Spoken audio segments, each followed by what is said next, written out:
we're back with another Christmas episode here. We're taking a look at Christmas Bells by Paulina Salisbury. This came out on December 2nd, so just a few weeks ago. Paulina wanted to go for sort of a pretty classic kind of 90s, 2000s Christmas reference. So we put together a list of a few songs that sort of hit the mark from that. Some Ariana Grande, Mariah Carey, of course, Kelly Clarkson, those type of artists, and some of their big hit Christmas songs.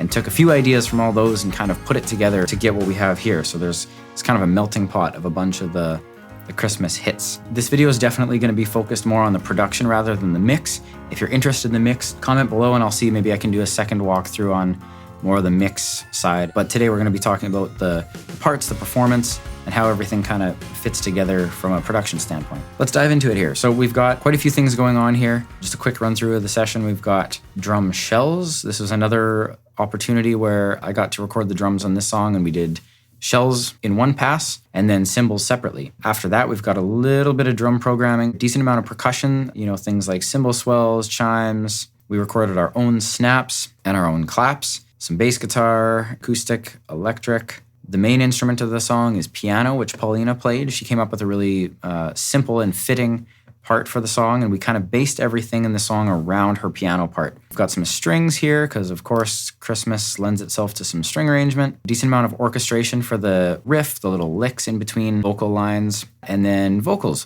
Let's start with drums again, as we always do. So the mic setup for this, kick inside, outside, little bit of a trigger there, kick batter, snare top, snare bottom, tom mics. We've got a hi-hat mic, a mic on the ride, stereo overheads, and stereo rooms. So let's take a look at the second chorus here. This is what just the shells sound like.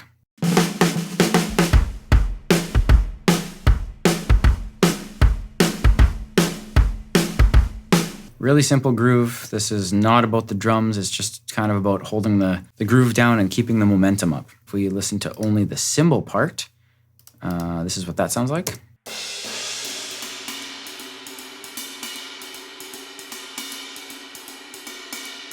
Pretty much just riding some crashes is what that sounds like all together.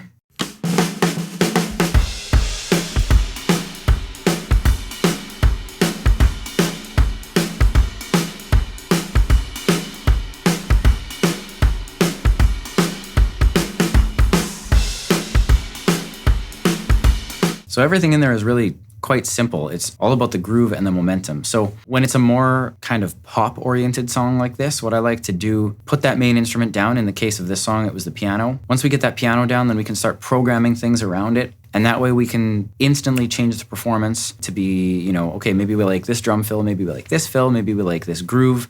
And we can shift those things around using programming. Once we find tones that we roughly are happy with and want to try to recreate on the kit, and the performance is good and everything feels good about the drums in programming, then we can take that out onto the real kit and choose the drums, tune them in a certain way, and then ultimately play the performance that will be the final recording here based off of the programming. And we know that there's not going to be any workshopping later or things that we've missed because we've already made the decisions while programming, so we don't have to, second guess, and it makes the recording process a lot easier and smoother and more fun. So here's all the percussion elements in the second verse.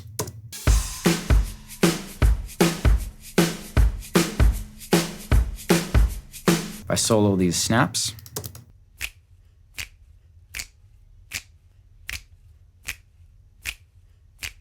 Nothing too crazy, but I do like recording our own snaps and claps and things like that when we do them. It's always such a fun way to involve everybody. Here's what the claps sound like on their own.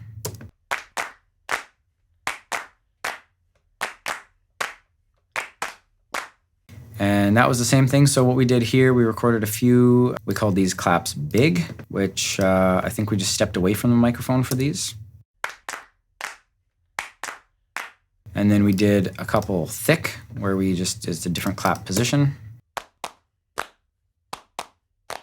And then just a regular clap. And I think the distance on that, we varied anywhere from like 1 foot to maybe 5 feet away from the microphone and just compress them a little bit to bring the room sound in. So there's this really cool section. It sounds like this. We go from the regular groove into a little kind of a breakdown thing.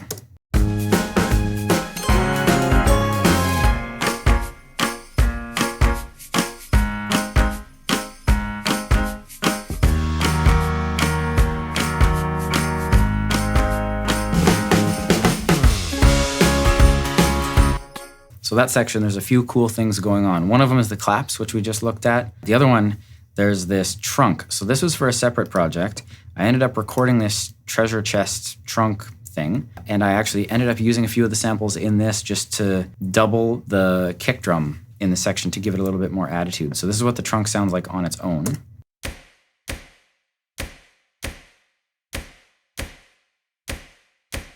It's just kind of adding a little bit of texture in context of, let's just go to that and the shells so you can kind of hear this.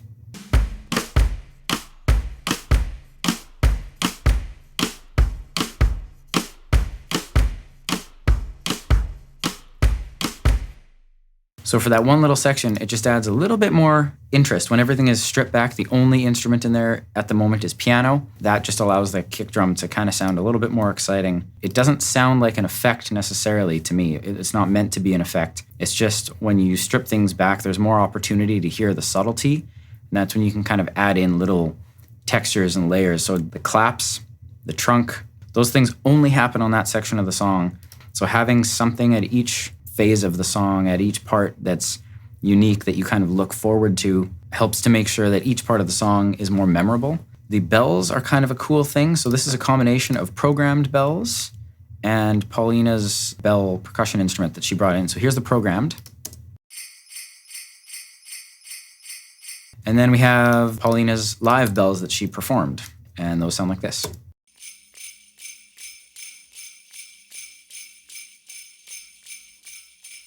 A little bit of a higher pitch, which is kind of nice because when you add them together, you get a bit of a fuller sound between the two. So that's what's going on there. That's behind every chorus in the song. Into the bass. So this bass was meant to just kind of be, again, moving around like a lot of those classic Christmas songs. Celine Dion, Mariah Carey, a lot of these things have that sort of moving, walking bass line. And this was meant to just fit in that same way. So here's what the bass line is.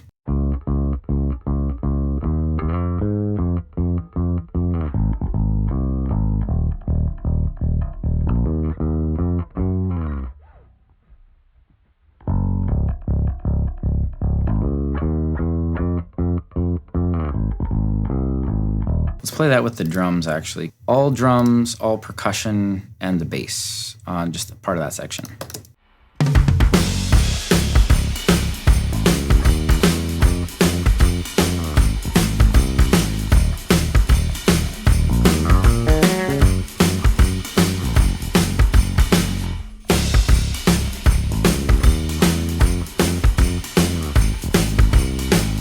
Nothing particularly crazy on the bass either. Again, this is one of those things where everything sort of helps to create the feel, but nothing is particularly complicated on its own.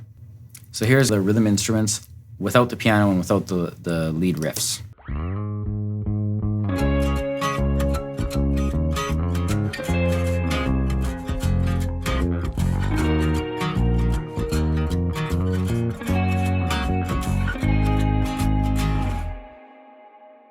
A lot of times you can use an acoustic guitar more for the melodic aspect or sometimes more for the percussive. In this case, it's certainly more for the percussive aspect. The melodic aspect was covered by the bass and the piano and the guitar chords. So this is meant to be really bright and chimey and percussive to kind of add a layer of syncopation in there. And then in the interlude, this is what the acoustic guitar is doing.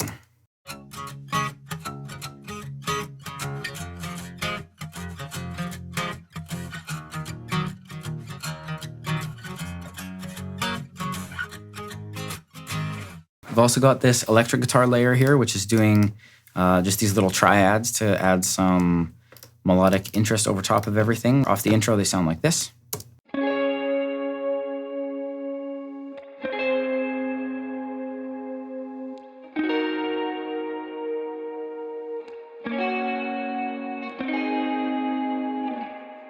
So just a nice little kind of blanket over top of everything to hold down some of the melodic aspect and just add a little bit of emphasis to the chord changes. They also do a good job in helping create transitions from section to section. So coming out of the verse 1 into the pre-chorus, play that with the full instrumentation here.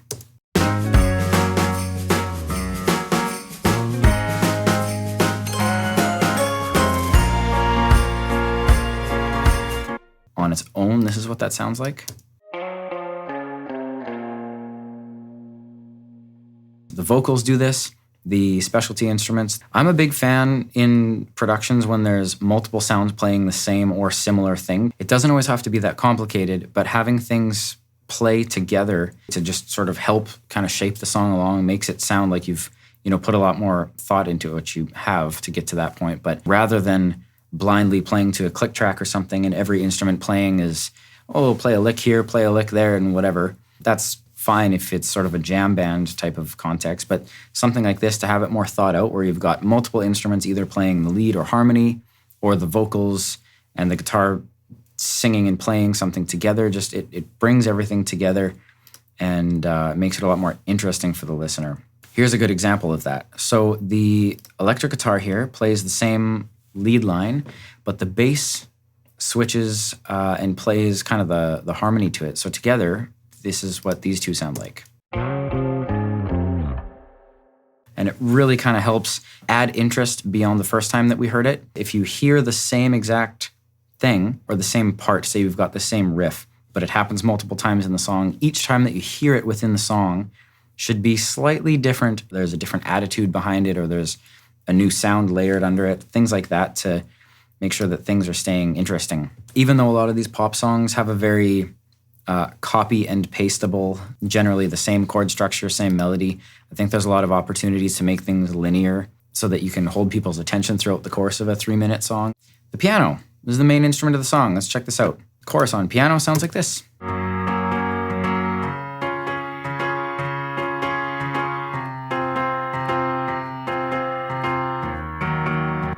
So this piano sound is from Skybox Audio. This is called their UX Upright from Hammers and Waves. It's their piano collection. I do have the bundle. It is phenomenal. They all have such cool sounds, and we're using a few different sounds from the library within this song, and we'll get to that in a second here. One of the things that I like to do, in this case on Hammers and Waves, it's called Strike. There's a bunch of different things that do this. Right here, this Una Corda has a good version of this, Noir. There's a few different piano VSTs that do this. But what this does is it gives you an additional attack layer, like a felt on a piano or a piece of cotton or something like that they put under the hammers. Here, they've got a bunch of different things. So you can do like an 8-bit layer, you can do glass, rivets, tack, anything like that. So what I've chosen to do on this is just a little bit of a plastic sound. So if I rail that, I'll make this really loud. This is what that's sounding like.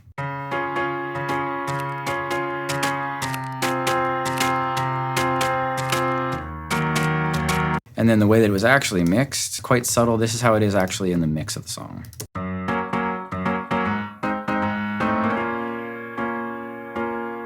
If I take it off,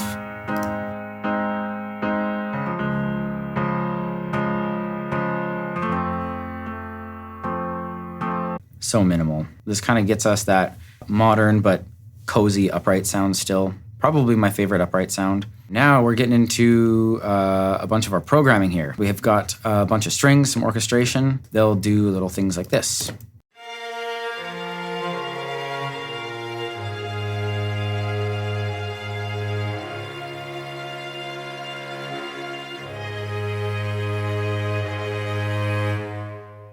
In context of all the instrumentation, this is what that sounds like.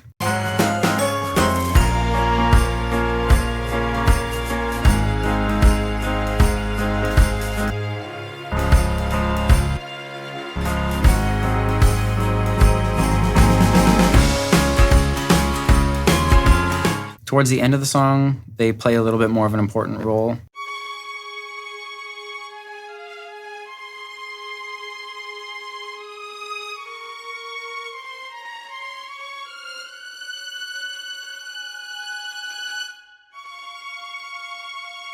So that's another example of, since we've got 3 choruses in the song, that string part only happens on the last time to actually have something new and exciting to hear in that chorus, including things like this little break and drum fill opportunity here as well, where we just totally pause, have an a cappella moment, and then have everything come in. This is what the instrumentation on that sounds like on its own without the vocals.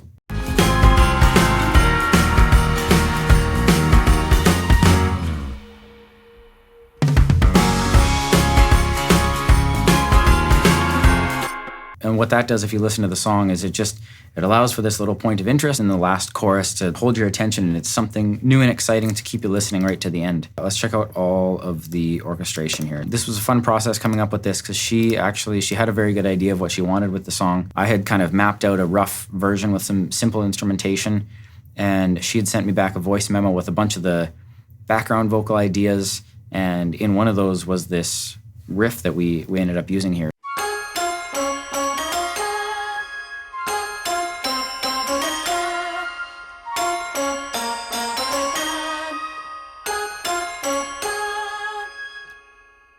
Then moving into, we've got 2 consistent points of interest here, going into pre-chorus 1.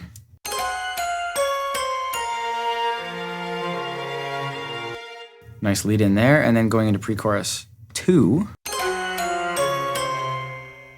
And then we have something kind of funky to pull you out of the song so that when we hit that last chorus, it feels familiar and interesting again.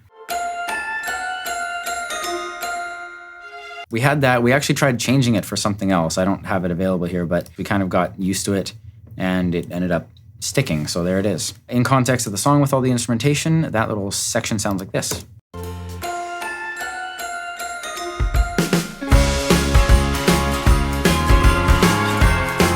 So you can see what I mean there when I say it kind of pulls you out of the song, and then when it hits that chorus, it really opens up and it feels good hitting on that main chord of the song. Into the vocals of the song. You're my present wrapped in a bow. I'll hold you while the night is cold. The fire just got started and I'm getting so excited. Being with you's all that I wanna do. Make some cookies, snow angels too. The snow is gently falling. The Christmas bells are calling me to you. So fun. So here's our main lead vocal. We've got stereo doubles just to make it a little more exciting. And then we've got the 3-part background vocals that are kind of a combination of these oohs and then the lyrical harmonies. So what those sound like all on their own sounds like this. Ooh, wrapped in a bow. Ooh, night is cold. Ooh, excited. Yeah, so there we go. So those just kind of add that extra layer of glue the instruments together with the vocals. Ooh, go and grab those dancing shoes. Oh, near. Ooh, go and grab those. Here's what that section sounds like all together. Favorite time of year with you near. Ooh, go and grab those dancing shoes. The coolest thing that we did, in my opinion, I was looking forward to this. We were trying to come up with another point of interest to make the second verse feel unique. And we had tried a few things and nothing was really working that great, but we wanted to come up with a part here that was sort of reminiscent of the Papini sisters' style of singing. So we came up with this. What I was looking for before my eyes. I got a shining star for Christmas, December 25th. I love that part so much. That's the thing that you look forward to in that second verse. It's just a nice, unique thing, and it only happens at that point in the song. We never really come back to this, so that's our little point of interest for the second verse. Paulina's voice really lends itself to that throwback type of sound. I think she did a great job bringing that out on that part. What a happy song. Don't you love it? So I think we ended up covering pretty much everything in the song there. That's a pretty quick walkthrough. If you like this, you can check out Christmas Bells by Paulina Salisbury on all the major streaming platforms, iTunes, Apple Music, anywhere you listen to music. Thanks for joining me on this one. We sure had a lot of fun putting this song together. Comment below what you think of the song. Add this one to your Christmas playlist. Stream this one as many times as you can in the next few days leading up to Christmas. I'll leave you with the last chorus of the song here. Have a very Merry Christmas.